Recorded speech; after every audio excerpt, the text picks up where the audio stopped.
Welcome to Arha Telugu stories. ఈరోజు కథ ప్రణయమ ప్రళయమ part 7. ఇంత మంచి స్టోరీని మనకు అందించిన వారు ఈషా అద్వైత గారు. ఇక స్టోరీలోకి వెళ్తే, బావా, నాకు కావాల్సింది కార్డు కాదు, నువ్వు. నీతో కలిసి షాపింగ్కి వెళ్ళాలని ఉందని డోర్ దగ్గర నిలబడి భయంగా అతని వైపు చూస్తూనే తను చెప్పాలనుకున్నది చెప్తుంది హైమ. షార్ప్గా ఆమెను చూస్తాడు కౌశల్. ఆ చూపుకి బెదిరి వెంటనే అక్కడి నుంచి పారిపోతుందామె. ఎందుకురా దాని చూపులతోనే భయపెడుతున్నావు అని సీరియస్గా అడుగుతుంది శాంభవి. నేనేమైనా ఖాళీగా ఉన్నాననుకుంటుందా షాపింగ్లు అవి తిప్పడానికి? భయపడేది పెళ్ళెందుకు చేసుకోవడం అని నిర్లక్ష్యంగా అడుగుతాడు అతను. దానికి చిన్నప్పటి నుంచి నువ్వంటే చాలా ఇష్టంరా. అనవసరంగా దాన్ని బాధ పెట్టకు. మీరిద్దరూ నూరేళ్ళు కలిసి ఉండాల్సిన వాళ్ళు. ఇష్టం కాదు, అది భయం. తనకి నన్ను చూస్తేనే భయం. భయపడుతూ కాపురం చేస్తుందా? ఇష్టం ఉన్న చోట భయం ఉండదమ్మా. నువ్వు చాలా తెలివైన వాడివి. నీతో మాట్లాడడం కష్టంరా అంటుంది శాంభవి. ఆ మాటలు విననట్లే తన వర్క్ చూసుకుంటాడు కౌశల్. దాన్ని పెళ్లి చేసుకోవటం నీకు ఇష్టం లేదా అని అతని మౌనాన్ని ఎలా అర్థం చేసుకోవాలో తెలియక అడుగుతుంది శాంభవి. ఈ ప్రశ్న ఇప్పుడు అడగాల్సింది కాదు అమ్మా. అంతా అయిపోయాక ఇప్పుడు అడిగి ఎటువంటి ప్రయోజనం లేదు. నీకు తెలియకుండా తాంబూలాలు మార్చుకోవటం మా తప్పేరా. కానీ చిన్నప్పటి నుంచి అనుకుంటున్నదే కదా. పోనీ నువ్వెవరినైనా ప్రేమించావా అని అడిగితే లేదని కూడా చెప్పేశావు. నీ జాతకరీత్యా పెళ్లి చేయక తప్పదు. ఇక మమ్మల్ని ఏం చేయమంటావో నువ్వే చెప్పు అని డెసిషన్ మీకే వదిలేశాక ఇప్పుడు ఈ డిస్కషన్ అంతా అనవసరం. నన్ను డిస్టర్బ్ చేయకమ్మా. ఎవరికి నచ్చింది వాళ్ళు చేసుకోండి అని అంటాడు విసుగ్గా కౌశల్. అది కాదురా, ఒకసారి నా మాట విను. ఏం వినాలి? ఇప్పుడు నాకు ఈ పెళ్ళి ఇష్టం లేదంటే క్యాన్సిల్ చేస్తావా? హైమ అంటే ఇష్టం లేదని చెప్పు. క్యాన్సిల్ చేసి మరో సంబంధం ఈ 2 రోజుల్లోనే చూస్తాం అంటుంది శాంభవి. అంతేగాని నీ ప్రాణాల మీదకి తెచ్చే ఏ డిసిషను మేము తీసుకోమురా. ఒకసారి జరిగింది చాలు. త్రుటిలో ప్రమాదం తప్పింది. లేదంటే ఏం జరిగేదో తలుచుకుంటేనే ఇప్పటికి నాకు వణుకు తగ్గడం లేదు. ఇంకా తాతయ్య గారైతే తన ప్రాణాలన్నీ నీ మీద పెట్టుకున్నారు. ఆయన నీ విషయంలో కాస్త కూడా నిర్లక్ష్యాన్ని భరించలేరు. కౌశల్ కూడా తన తాతయ్య మాటకి తల వంచే ఈ పెళ్లికి ఒప్పుకున్నాడు. లేదంటే హైమ మీద అతనికి ఎటువంటి ఫీలింగ్స్ లేవు. చిన్నప్పటి నుంచి చూడడం వల్లో, లేదంటే తన మనసు ప్రేమ పెళ్లి వైపు మొగ్గు చూపకపోవటం వల్లో కానీ ఆమెను భార్యగా మాత్రం చూడలేకపోతున్నాడు. కష్టం మీద ఇంట్లో వాళ్ళ డెసిషన్కి తల వంచాడు. కానీ అతనికి ఇదంతా అసలేం నచ్చటం లేదు. విసుగ్గా ఉన్న అతన్ని కౌశల్ అని మరోసారి పిలుస్తూ స్పృహలోకి తెస్తుంది శాంభవి. అమ్మా, ప్రజెంట్ హెవీ వర్క్ ఉందమ్మా. షాపింగ్ అంటూ తిరిగే ఇంట్రెస్ట్ నాకు లేదు. పైగా అంతసేపు బయటే ఉంటే హెడ్ఏక్ ఎక్కువ అవుతుంది అని అంటాడు కౌశల్. హెడ్ఏక్ అంటున్నావు కదా, మళ్ళీ వర్క్ ఎందుకు చేయటం? కాసేపు రెస్ట్ తీసుకో అని కంగారుగా అంటుంది శాంభవి. యాక్సిడెంట్ తర్వాత గొడవను కౌశల్ భరించలేకపోతున్నాడు. నిజానికి చిన్న శబ్దమైనా సరే అతనికి విపరీతమైన తలనొప్పి పుట్టిస్తోంది. అతను తలనొప్పి అనేసరికి ఎక్కువ కదిలించకుండా బయటికి వెళ్ళిపోతుంది శాంభవి.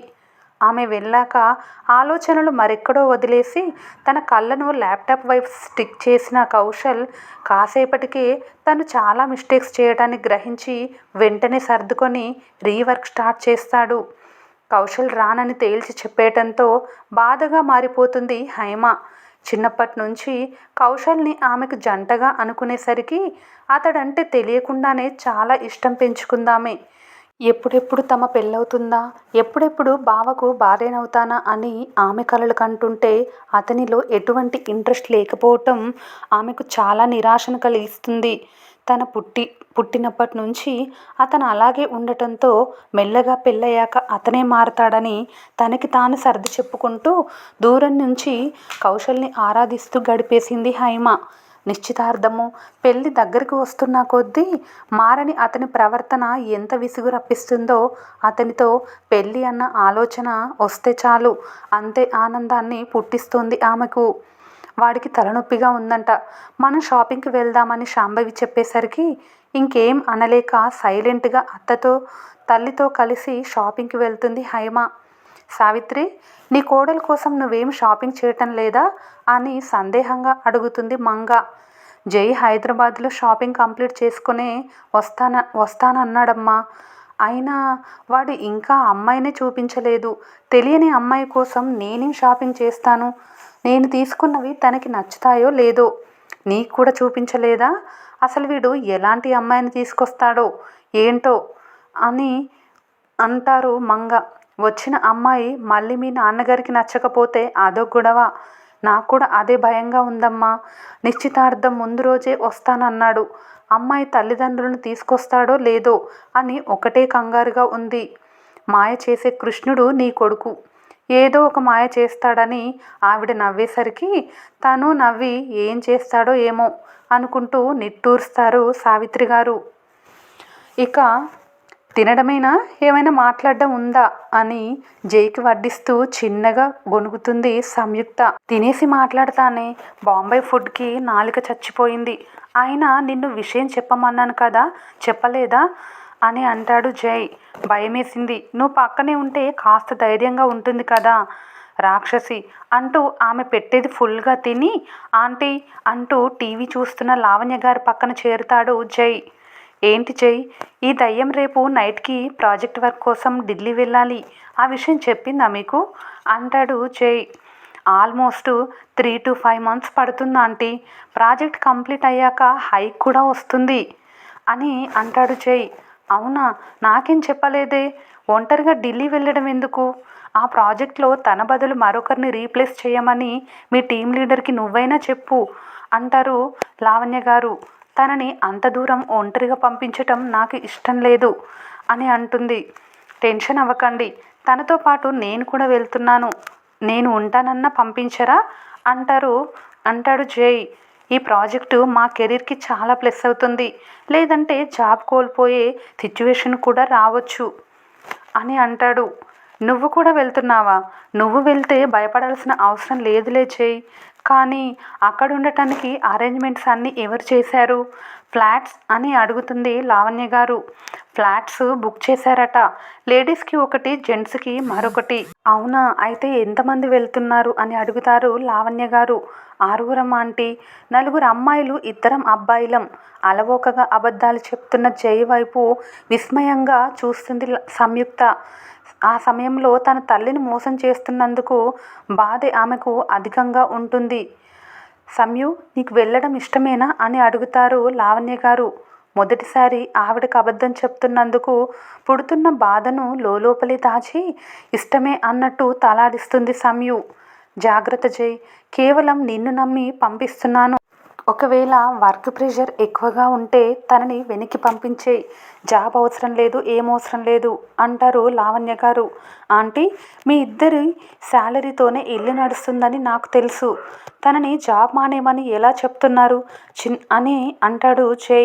చిన్నప్పటి నుంచి తనని పెంచాను. ఇంకా కొన్ని రోజులు పోషించి పెళ్లి చేయలేనా?